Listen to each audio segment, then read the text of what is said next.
ഇപ്രകാരം തന്നെ താഴത്തിന് ശേഷം വീഞ്ഞും വെള്ളവും കലർത്തിയ കാഷായമെടുത്ത് സ്തോത്രം ചെയ്തു.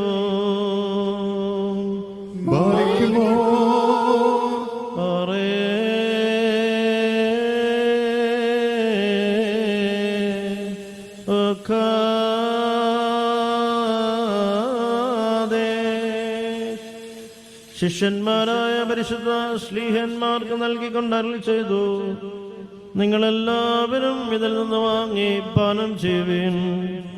ഇത് പുതിയ നിയമത്തിലെ എൻ്റെ രക്തം ആകുന്നു. ഇത് നിങ്ങൾക്ക് വേണ്ടിയും അനേകർക്ക് വേണ്ടിയും ചിന്തപ്പെടുകയും പാപമോചനത്തിനും നിത്യജീവനുമായി നൽകപ്പെടുകയും ചെയ്യുന്നു.